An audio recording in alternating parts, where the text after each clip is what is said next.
Тунис.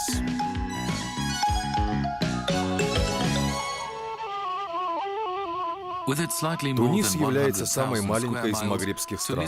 Его площадь всего 100 тысяч квадратных миль, количество населения почти 8 миллионов человек. На протяжении многих лет этот южный регион и пустыни привлекают все больше и больше туристов. Великий Южный регион – место, где можно увидеть настоящий характер страны, которая на протяжении веков ассимилировала все цивилизации, существовавшие на ее земле. Среди бесконечной пустыни постепенно начинает проявляться редкий кустарник. Это плавное изменение пейзажа является прелюдией к пониманию роскоши зеленого побережья и равнин. Первый оазис, который встречается на пути, — Сагилейн, который находится на расстоянии всего нескольких миль от основных дорог, там, где начинаются великие западные равнины, а пески тянутся до южной границы на 200 миль. Убежище для проходящих караванов. Этот оазис сегодня приглашает в свои 3 лагеря всех тех, кто знает, как труден день в Сахаре. Здесь странники могут найти отдых и убежище от палящего солнца пустыни. Не все остановки в пути так восстанавливают силы, как оазис. Иногда это всего лишь колодец, как, например, здесь, в Табел-Сантане.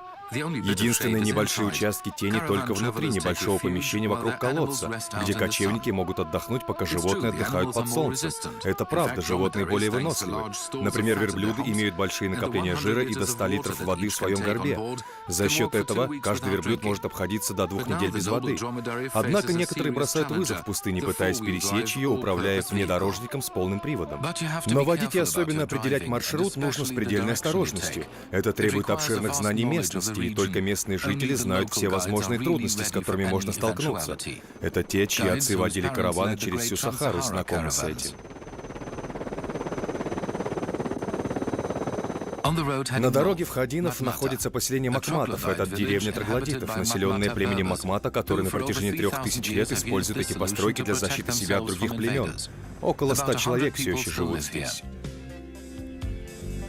Но люди пустыни не хотят оседать на одном месте. Только большие волны нагретого воздуха, которые создают миражи больших городов на горизонте, заставляют их объединяться вместе и создавать деревни вокруг оазисов.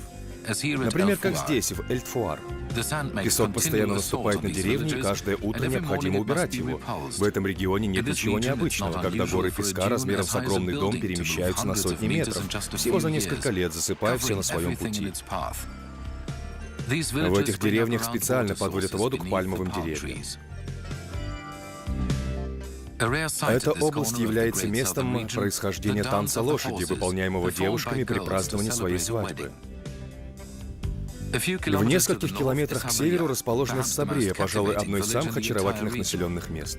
Дома в Сабрии сохраняют свой особенный традиционный стиль — кубические глыбы камня посреди песка.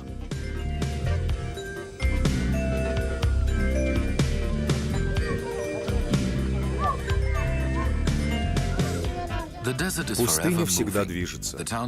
Город Сафрана был поглощен песком и покинут, однако жители осели в небольшом отдалении. Не очень большая проблема для людей, всегда готовых передвигаться с места на место.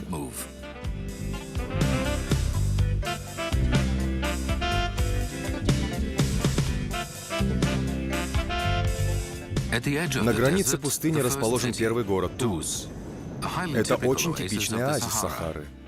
Он является местом встречи племен Юга, которые приходят сюда, чтобы торговать тем, что они производят, или иногда просто собраться вместе для бесконечных обсуждений. Многие кочевники, в основном из мусульманских племен, приходят сюда только в период, когда дуют великие раскаленные ветра пустыни. Они обычно собираются на большом холме Тузы. Верблюды могут очень долго сидеть неподвижно в ожидании, когда прекратятся раскаленные ветра, и караван снова двинется в путь. Они проявляют бесконечное терпение, которое хорошо характеризует местных людей и животных. Еще 1 час отдыха и снова длинное путешествие. Это наилучший путь исследования пустыни. Такова судьба неутомимых драматоров. Город Туз является идеальным местом для начала подобных путешествий. Каждый год в конце декабря он становится настоящей столицей пустыни, где проводится фестиваль, объединяющий всех людей Южного Туниса. Но это гораздо больше, чем фестиваль. Это массовое собрание увековечивает традиции и обычаи, этнические особенности женщин, мужчин и детей, живущих в пустыне. Все племена принимают участие в соревнованиях. Скачки и даже танцы превращаются в настоящие битвы. В огромной толпе местного населения присутствует дух необыкновенного энтузиазма. Это особенно видно во время детского парада. Их национальные костюмы необычайно яркие и броские на фоне бесконечности и монотонности пустыни.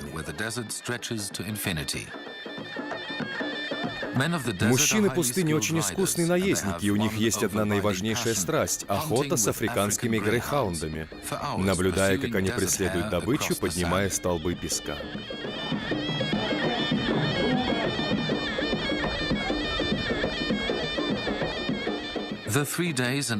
3 дня и 3 ночи фестиваля заканчиваются огромным парадом, традиционным празднованием свадеб, что является древней традицией. Невесты, каждая на верблюде, наблюдают за церемонией из своих полупрозрачных темниц.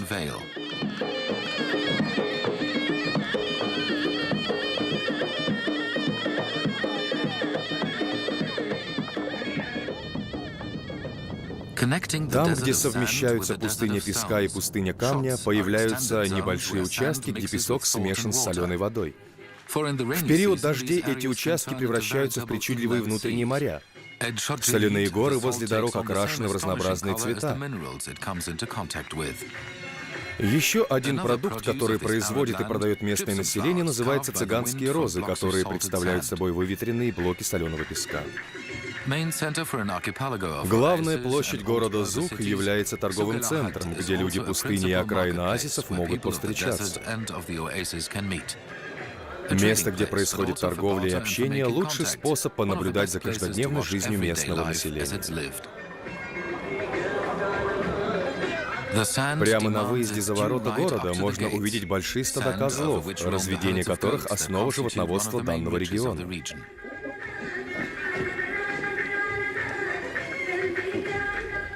3000 миль дорог позволяет путешествовать через пустыню.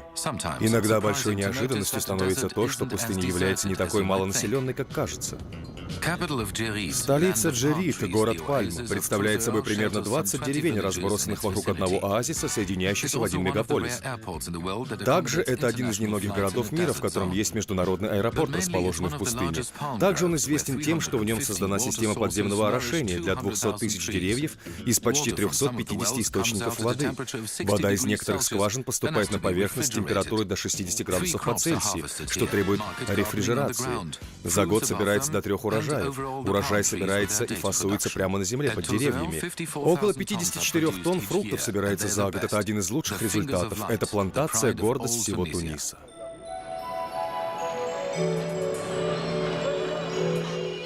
Туза — мировой центр по производству ковров ручной работы. Здесь женщины носят черную одежду поверх синей национальной, когда идут по деревне всего в нескольких сотен метров от гостиницы.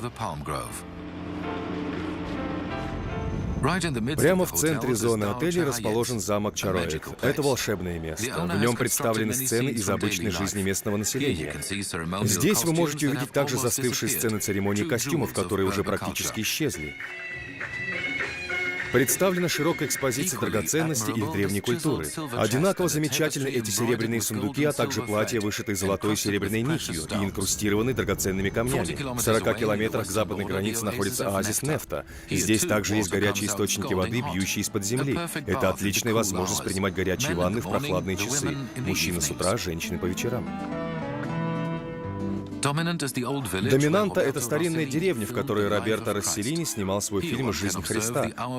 На здешних улицах можно наблюдать ничем не затронутую повседневную жизнь жителей Туниса, особенно на центральной торговой площади, где общение происходит непрерывно.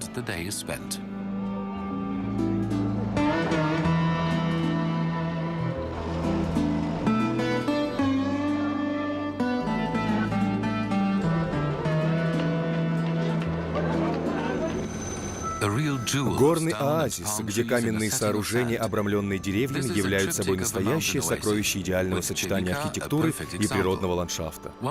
Когда-то он был местом, где располагался римский легион между Гадесом и Табесом. Здесь они провели около 10 месяцев, слушая, как ветер поет, играя листьями пальм. Вторая часть этого прекрасного триптиха — оазис Таммерса. Место настолько потрясающей красотой своих пейзажей, что его не могли обойти своим вниманием такие режиссеры, как Франко Дзеффирелли, Роман Полянский и Стивен Спилберг. Добраться до города Иза можно лишь по древней дороге, которую сделала армия Роммеля. Зимой из-за дождей эта дорога может в течение нескольких часов стать совершенно непроходимой. Следующий горный оазис Мидас был использован при съемке фильма Франсуазы Саган. Эти места вполне могут называться Тунисским Великим каньоном.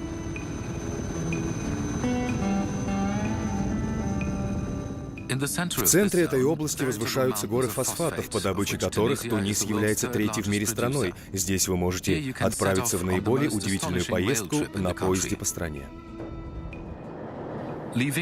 Путешествие начинается из Этлави на старом небольшом поезде под названием «Красная ящерица». Этот поезд использовался с начала прошлого века для перевозки руды, а ныне только для туристов. Сегодня на этом поезде вы можете объехать весь Тунисский Большой каньон. Эта экскурсия занимает около 2 часов, в течение которых туристы могут насладиться захватывающими горными пейзажами. Поезд периодически проезжает через прохладные тоннели и делает остановки для возможности сделать фотографии.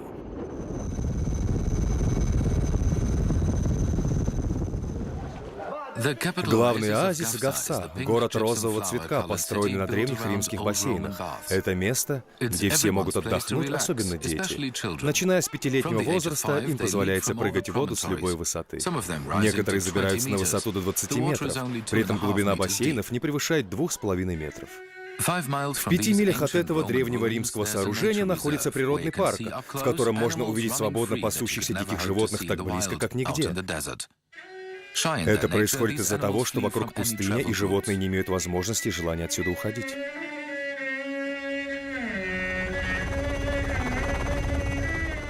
Типичное южное тунисское поселение Ксар — одно из последних укреплений времен вторжения. Ксар представляет собой ряд жилых построек, образующих оборонительную стену. Люди хранили урожай в специальных помещениях гофас. Эта постройка датируется 15 веком нашей эры и до сих пор используется. Невдалеке расположено поселение Джамини, которое представляет собой жилище, вырубленное в скале. Люди жили в пещерах, в которых естественным образом поддерживалась одна и та же температура.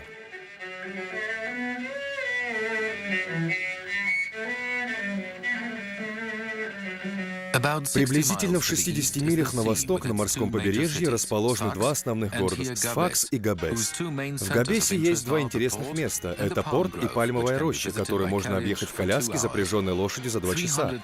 300 тысяч пальмовых деревьев на протяжении 4 миль, а также всевозможные фруктовые деревья являются еще одним достоянием тунисского сельского хозяйства.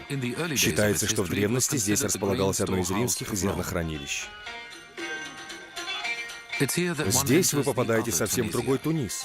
Отсюда начинается плантация, состоящая из около 55 миллионов оливковых деревьев с производством 120 тонн оливкового масла в год, что позволяет Тунису быть лидером в этой области.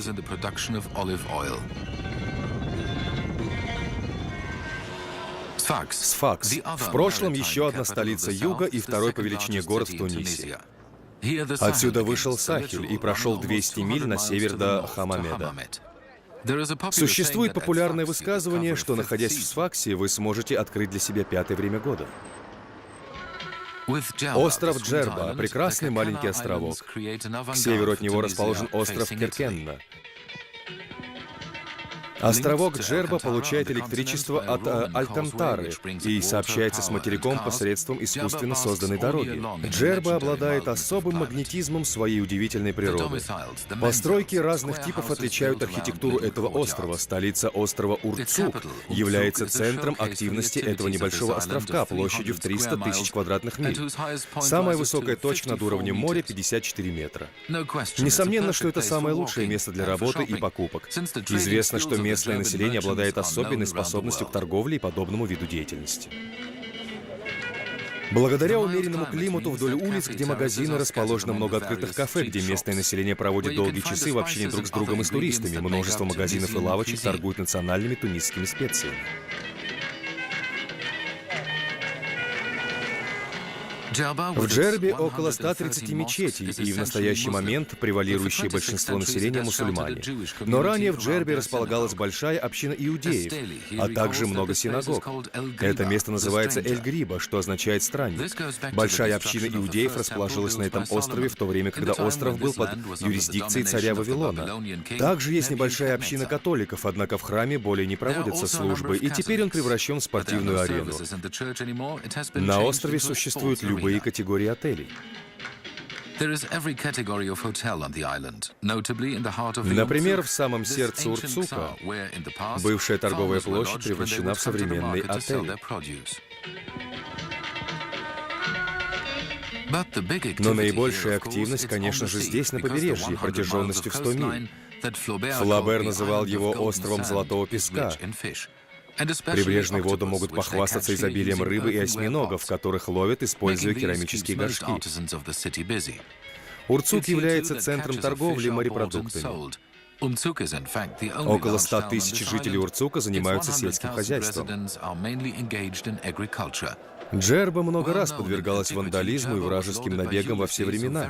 Однако, благодаря природным богатствам, остров переживал тяжелые времена и до сих пор является центром торговли редкой рыбы во всем Средиземноморье.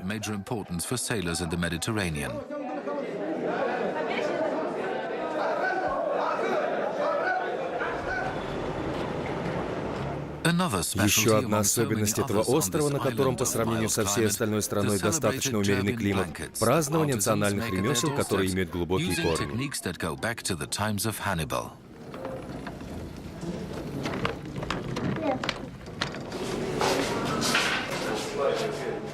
К северо-востоку ряд отелей располагаются вдоль прекрасных пляжей. Их с удовольствием посещают европейцы, которым особенно приятно в зимнее время провести недельку в умеренном климате на острове Джерба. Здесь все пользуются одними и теми же пляжами, вне зависимости от класса отеля. На некоторых пляжах можно найти уединенные места, где можно побыть одному.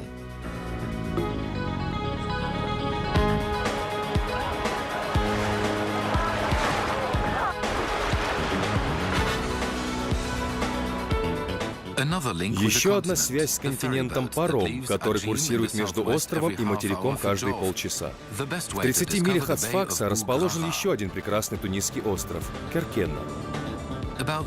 Кроме этих двух крупных островов, в этом архипелаге существует еще 5 небольших островов, на которые до недавнего времени не ступала нога туриста. Основное население этих островов — рыбаки. Рыбной ловлей они занимаются каждый день. В корабельной мастерской под открытым небом постоянно кипит работа. Однако траулеры постепенно сменяют традиционные деревянские лодки островитян керкенские фуллюка, которые являются разновидностью каталонского барка, так распространенного в Средиземноморье. Недавно еще популярны среди рыбаков, они постепенно исчезают. В этих местах практикуются два основных способа рыбной ловли. Первый — с помощью плетеных корзин. Этот способ требует точности в установке корзины на дно, но не очень глубоко и образует некое подобие загона.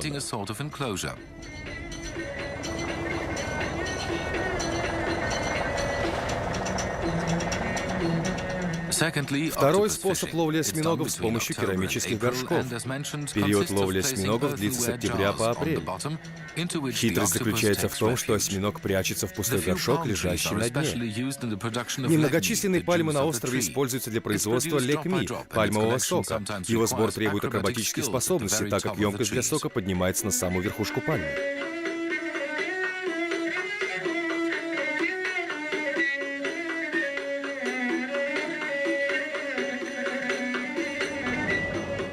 Это ежедневный паром, который связывает остров Керкену со Сфаксом.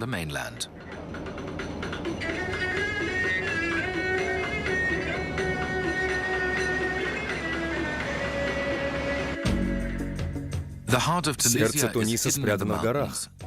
Равнины Лекефа отличаются экстремально высокой температурой. К северу расположен Куири, самый неизвестный район Туниса. Миллионы мигрирующих птиц останавливаются на здешних горных озерах перед тем, как лететь в Восточную Европу на гнездовье. Кроме всего прочего, это еще и область, в которой развита добыча полезных ископаемых. Здесь найдены большие запасы свинца, цинка и железа. Добываемая руда транспортируется на побережье посредством железной дороги. В Куири находятся большие запасы пресной воды в Тунисе. Для этого построены специальные дамбы. Приблизительные запасы воды составляют 800 миллионов кубометров.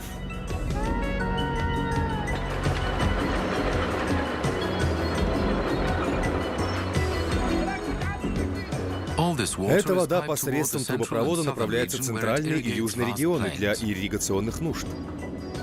Кроме того, в Куири расположены эвкалиптовые леса, и в предгорном районе специально построен медицинский центр, где лечатся люди с заболеванием дыхательных путей.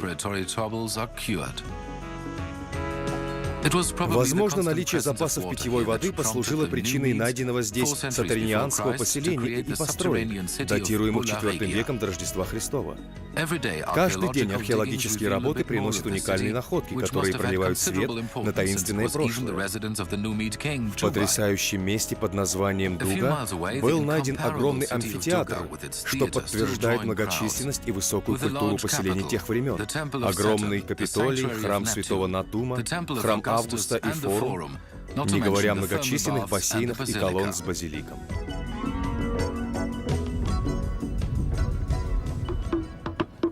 На этой равнине семьи разъезжаются на большие расстояния друг от друга и иногда собираются на полурелигиозные фестивали.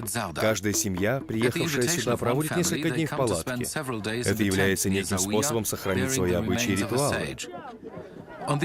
Целью этого фестиваля является поддержание общения между семьями, обсуждение материальных вопросов и порой просто найти себе спутника жизни. Если год прошел для большинства удачно, то для бедных делается большое бесплатное угощение.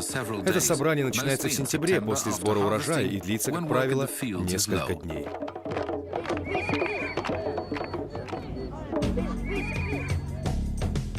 В самом центре Туниса расположена равнина Тала, где, по мнению специалистов, произрастают самые лучшие плоды фиги в этом регионе.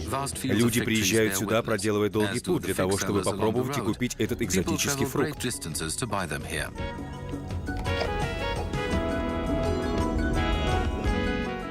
Если бы какое-нибудь место могло включать богатую историю религии, то это Кайруан, первый благословенный город в Африке.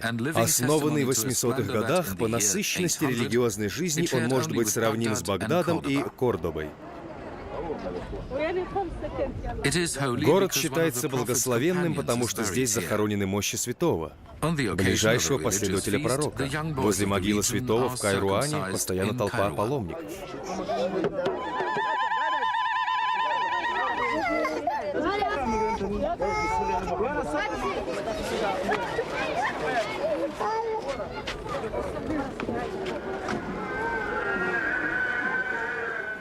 Мечеть в этом городе одна из крупнейших во всем исламском мире.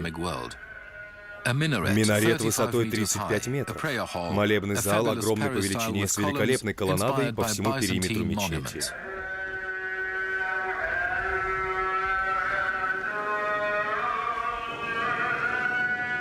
Вокруг города постоянно проходят религиозные фестивали, такие как Мулет, день рождения пророка.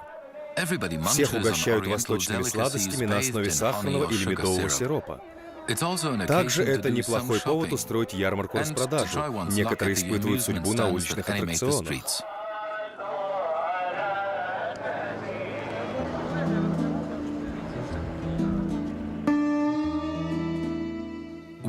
Шерстяные ковры продаются в специальных магазинах. Каждый ковер отличается особенностью узоров, характерных для того региона, где он был сделан. Около 5000 ремесленников работают на производстве ковров.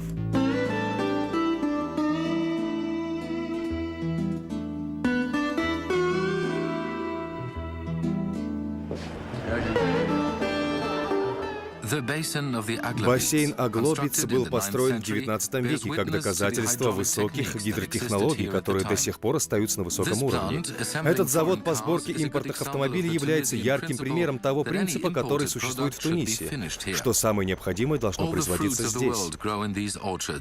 Все фрукты мира произрастают здесь. Лимоны и апельсины являются самой важной культурой для экспорта.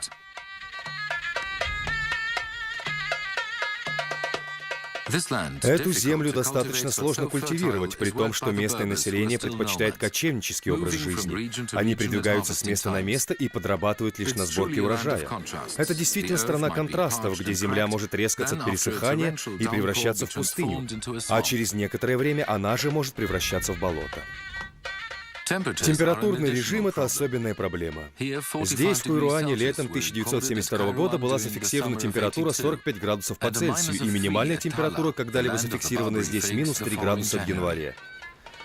Тунис является сельскохозяйственной страной, в которой даже засушливые регионы пытаются обрабатывать. В среднем Тунис собирает около 85 тысяч тонн зерновых культур, при этом часть урожая продается на экспорт.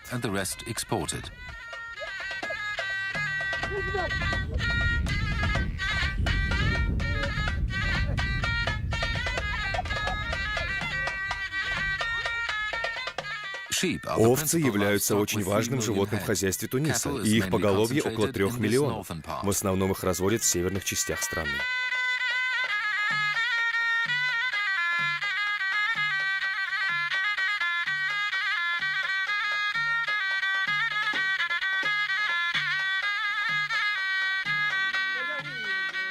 В римском городе Аль-Джем находится африканский Колизей, строительство которого никогда не было завершено, однако которым Тунис очень гордится. В VII веке его использовало местное население, а затем и арабы, как жилую постройку. Его зал был рассчитан на 35 тысяч жителей, и по своим характеристикам он был бы идеальным для оперы.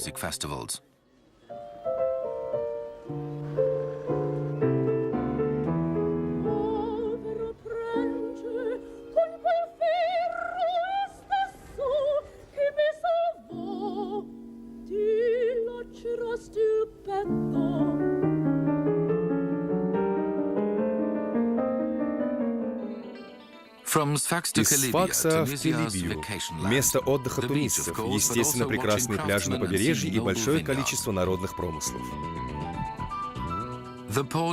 Порт Аль-Кантуари главный на побережье Бугавьи. Всего лишь 5 тунисских городов обладают такими роскошными отелями и курортами, как этот. Лишь 2 часа лета от Рима и 3 от Парижа. Он привлекает 27 полями для любителей гольфа, которые занимают 73 гектара. Вокруг современные стильные дома. В городе действуют пешеходные правила, что придают городу расслабленное курортное настроение.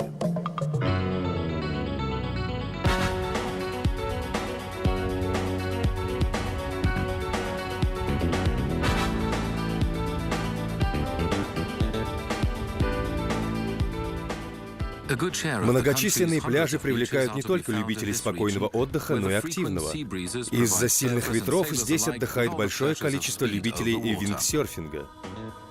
Порт может принять до 3000 яхт. Также есть условия для ремонта парусных лодок и яхт. Именно отсюда большинство туристов начинают свое путешествие вглубь страны на юг. Однако в местных магазинах можно купить сувениры со всех концов страны. Сразу за чертой города построена большая электростанция, которая снабжает все небольшие города на этом побережье и большой крупный город Зюс, который является одним из самых древних городов в Средиземном море. Основанный в VI веке, Зюс выглядит достаточно современным городом. Это потому, что город не раз подвергался частичному или полному разрушению. Викинги покоряли его в XII веке, испанцы в XVI, французы в XIX столетии, и после Второй мировой войны разрушения были тоже очень крупными. От военных действий, проходивших здесь, остались укрепления, в которых жители спасались при атаке с моря. Самые древние из этих построек относятся к VIII веку нашей эры.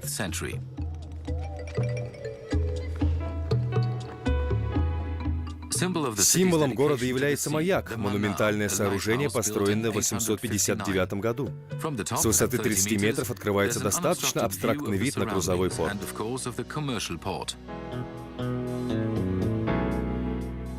Рыболовство до сих пор является одним из важных промыслов в этом регионе.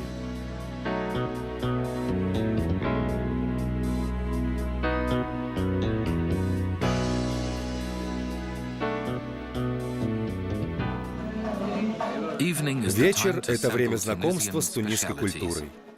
Национальная кухня и музыка широко представлены в местных ресторанах. Всего в нескольких милях от этого места небольшие деревушки хранят до сих пор очарование, не нарушенное современной цивилизацией. Это гармоничное сочетание белых стен города, голубого неба и синего моря. Даже кладбище моряков напоминает тропический сад.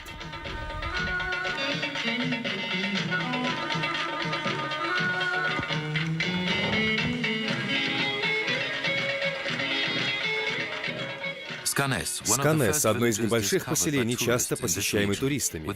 Здесь добывается около 500 000 тонн соли в год, что составляет большую часть добычи соли всего Туниса.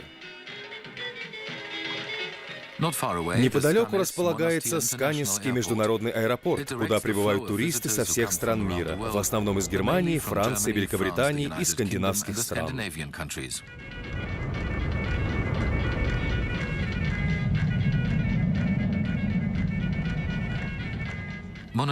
Монастир — это современный город с прекрасными дорогами, университетом и большим количеством высококлассных курортов. Здесь расположено крупнейшее в Африке военное укрепление 45-го конвента. Это монументальное исламское сооружение было построено в 796 году мусульманскими солдатами-мурабитами. Они жили в маленьких камерах, как в клетках, посвятив свою жизнь защите своего народа. Во времена нападений как со стороны материка, так и со стороны моря, они организовывали все население на защиту крепости. После того, как атаку отражали, они возвращались к мирной жизни. От Египта до Алжира каждый большой порт имел свою крепость. Монастырь сосредоточил в себе много высших учебных заведений, как-то индустриальные, медицинские и экономические институты. В этом городе Тарек Бен Омар основал свою киностудию, которой пользовались такие режиссеры, как Франко Дзаффирелли и Роман Полански. На улицах монастыря снималось много исторических кинолент. Продюсеров привлекает экзотическая подлинность узких улочек и площадей.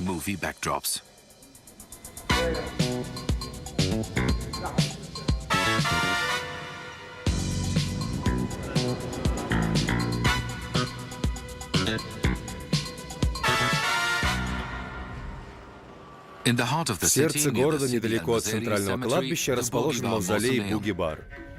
Это усыпальница бывшего президента страны, на вершине которого поставлено 2 высоких минарета.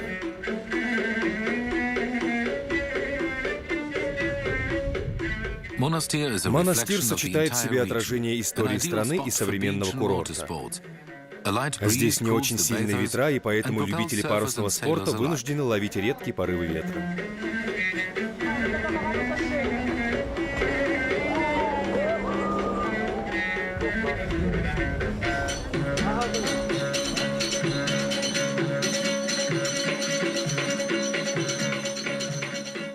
У отдыхающих в морском курортном центре, где закат особенно красив, ночная жизнь отдыхающих весьма активна.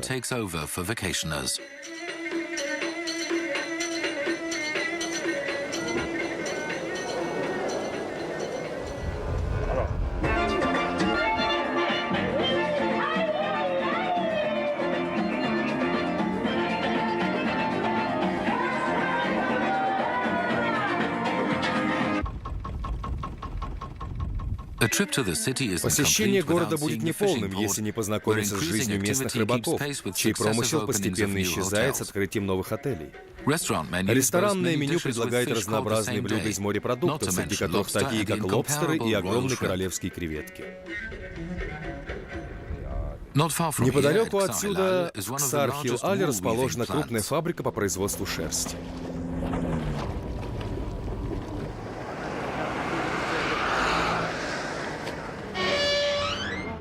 Основное производство — шерстяные ковры. Несмотря на автоматизированное производство, здесь пытаются сохранить традиционные узоры, присущие разным регионам Туниса.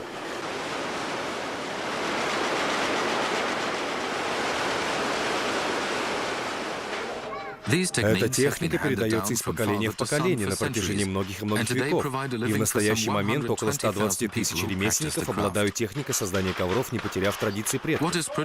Они производят не только ковры, но и одежду, которая создана согревать в прохладное и ветреное время года, а также накидки для защиты от солнца.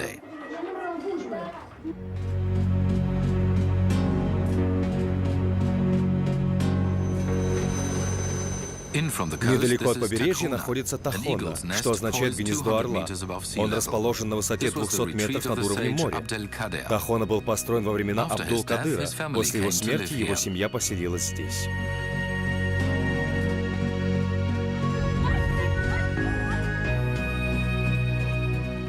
Мало-помалу население увеличивалось, народ занимался выращиванием фруктовых деревьев и земледелием.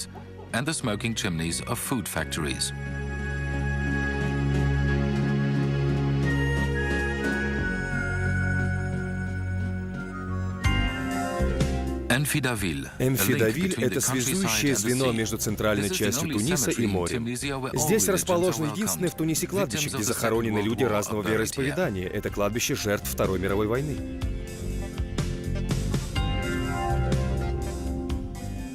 Давайте вернемся назад к побережью, где Хамамед вместе с Саилемом здесь на побережье основал Сфакс. Отсюда 40 миль до Туниса. Этот город известен на весь мир. Город имел новую жизнь в начале 20-х годов прошлого столетия. Вслед за румынским миллионером Джорджем Себастьяном, который скупил часть строений на побережье, в этом городе стали покупать дома Эльза Скиапарелли, знаменитый дизайнер, Жан Кокто, Андре Жид, Уинстон Черчилль и многие другие. Всех их привлекал этот город, основанный Хамамедом, которому здесь явилось божественное явление. Сегодня звезды более осторожны в своем выборе. Этот мастер воплощает знаменитость в своих работах.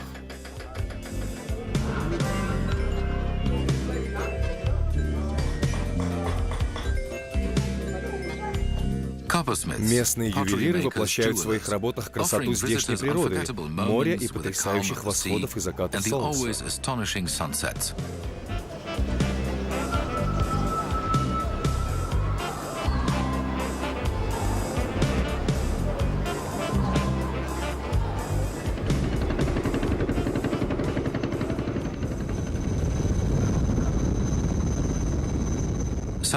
Более 50 отелей расположены на этом побережье. Далее следует Нобель, город, подчеркнувший свою особенность от арабов и испанцев, которые осели здесь после падения Гренады. Они принесли с собой секреты керамики для облицовки зданий. Этот способ используется повсюду, в магазинах, мечетях, на вокзалах.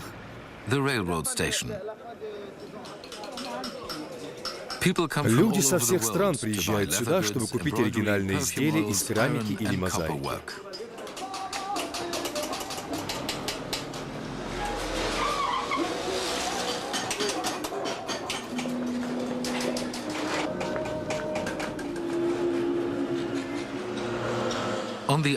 На выезде из города расположена мастерская резьбы по камню. Ученики приступают к обучению в очень раннем возрасте. Их работа пользуется высоким спросом, так как почти в каждом доме стоят резные колонны и другие скульптурные произведения.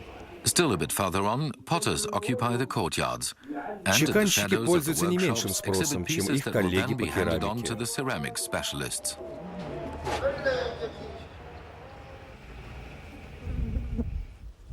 Малоизвестная область Флоран производит вино. За многие годы они добились высокого качества производимого вина, в том числе благодаря постоянству великолепного климата. 650 тысяч гектолитров производится в год, половина из которых экспортируется в Германию и Францию.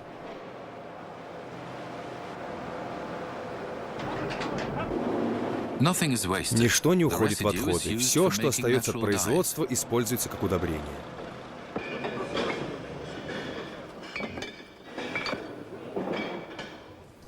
Здесь производится красное и белое вино, и, возможно, следует отметить сорт Гриде Тунизии, который отличается особенно высоким качеством.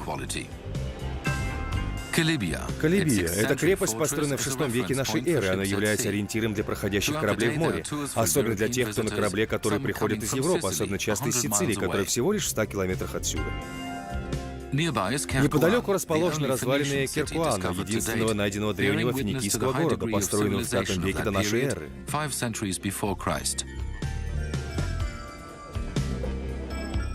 На окраине Калибии находится Эль-Хауария, страна степного ястреба. В конце июня здесь собираются дрессировщики этих птиц для демонстрации мастерства своих питомцев. Один из самых известных дрессировщиков живет здесь. Он часто ездит на соколиную и истребиную охоты в пустыне на юге Туниса.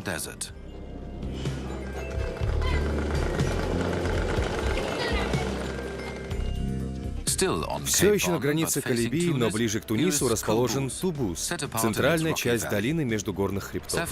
Здесь бьют горячие подземные источники, что делает это место благоприятным для различных оздоровительных процедур. В частности, здесь готовится к очередному матчу национальной футбольной команды Туниса. Потоки горячей воды из этих источников стремляются в море. Некоторые считают, что это лучше, чем любая баня. Также из этих источников производят до 10 тысяч бутылок минеральной воды.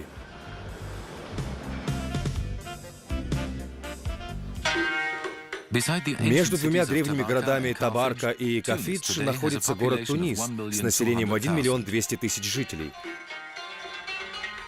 У подножия этого укрепленного форта располагается город Табака, который на протяжении многих лет постепенно превращался в город-порт. Это один из 3 городов в мире, где находят розовый коралл высшего качества. Явно, что в настоящие дни кораллов осталось совсем немного. И все потому, что для ныряльщиков с драгоценным камнем не было ограничений. Их улова вполне достаточно, чтобы заполнить все витрины местных магазинов. Их цена составляет $500. Что касается ныряльщиков, самый старший из них, Алекс Марто, считает, что кораллы вместе с его профессией ныряльщика постепенно исчезают. Нас было 2 ныряльщиков в течение 15-20 лет, но с тех пор все изменилось. А сейчас их уже 5-6. И мы боимся, что эта цифра будет уменьшаться, потому что были инциденты. Мы не хотим, чтобы так продолжалось. Уменьшение количества ныряльщиков позволит кораллам восстанавливаться, и мы надеемся, что известные статуи Табарки будут снова стоять на розовом коралловом ковре.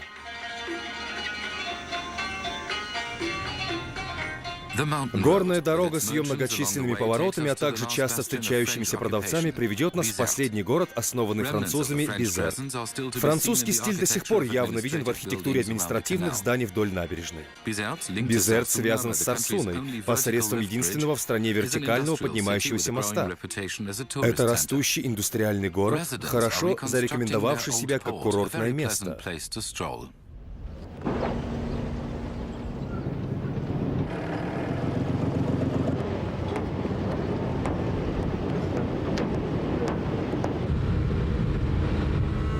Резиденция представляет собой реконструированный старинный порт, архитектурно интересный и необычайный ансамбль. Еще один порт находится в Ля-Гулет, это самый крупный порт в Тунисе. Прямо внизу находится самое очаровательное поселение в стране — Сиди Бусайд. Здесь покоится святой Бенджамин, и на этом месте построен мавзолей, который посещают многочисленные пилигримы.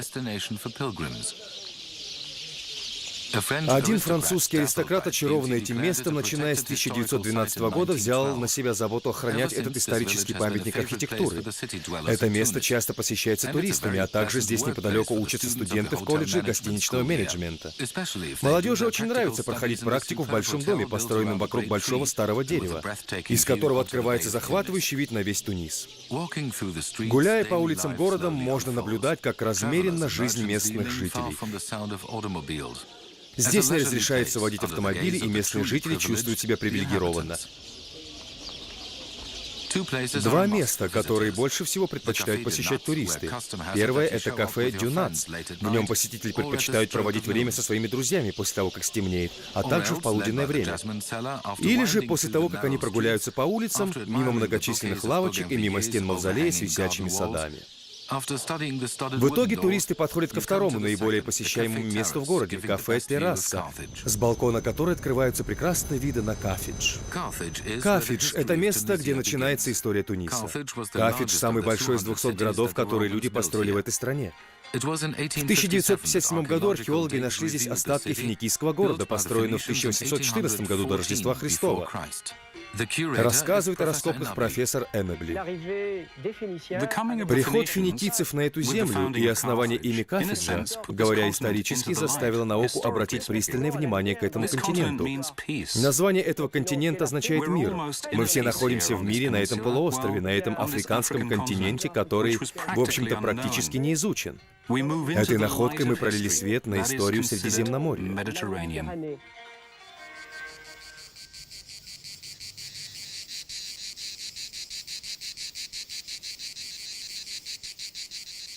Стены до сих пор хранят исторические моменты этого места, когда король Франции Луи умер здесь во время своего путешествия. По сей день многие великие музыканты приезжают сюда, чтобы почтить его память.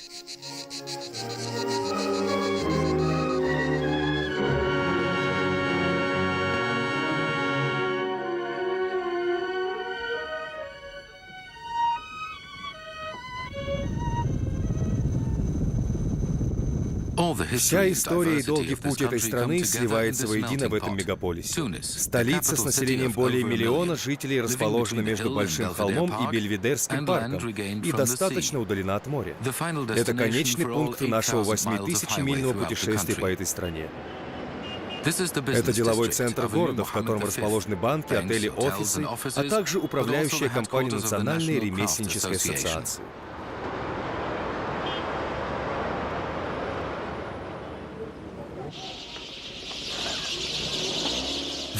Центр отдыха, авеню Буриба. Вдоль него идут небольшие магазинчики, торгующие цветами и мелкими сувенирами. Сюда приходят люди послушать громкое щебетание птиц. Центр активности находится здесь, на площади Барселоны, на терминале станции городского транспорта. Здесь также смешиваются все религии. Особая толерантность складывается в отношении к разным конфессиям, например, как Коптетская ортодоксальная церковь находится рядом с кафедральным собором и прямо напротив французского посольства. В сердце Туниса бьется именно здесь, в Медине, вокруг Великой мечети. Эта святыня была построена в 742 году и является самой крупной мечетью на континенте. Большинство из 185 колонн, держащих свод, были доставлены из древнеримских храмов. Все окружение Медины — настоящая паутина, каждая ниточка которой есть какой-то вид роскоши.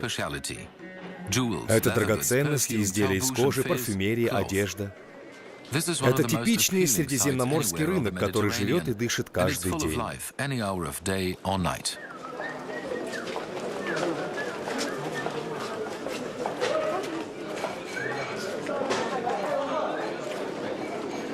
Прямо на рынке тунисцы мастерят кожаные сумки, обувь, одежду. Мастер по дереву сделает вам на заказ любую кухонную утварь любой формы, которую вы только сможете придумать. После этого вам предстоит долгий и не менее интересный путь по петляющим улочкам, где готовятся национальные блюда, наливают чай и кофе.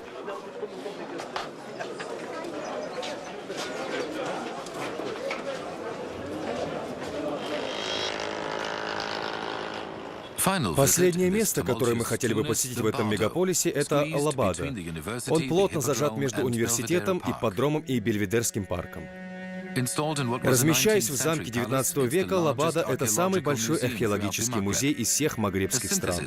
Лабада совмещает два основных периода культуры Туниса — пуническую и римскую. В нем находятся статуи и элементы мозаик, представляющие эти периоды, собранные со всех концов страны. Куратор выставки комментирует. Традиция мозаики восходит к периоду финикийской эры. Мы нашли несколько полотен, датируемых этим временем. Мы можем утверждать, что в римский период их стали создавать более чем обычно, и всего было произведено наибольшее количество мозаичных полотен. Незаменимые документы. Сюжеты говорят о фрагментах жизни ушедшей цивилизации, и гораздо лучше, чем это смог бы сделать любой писатель.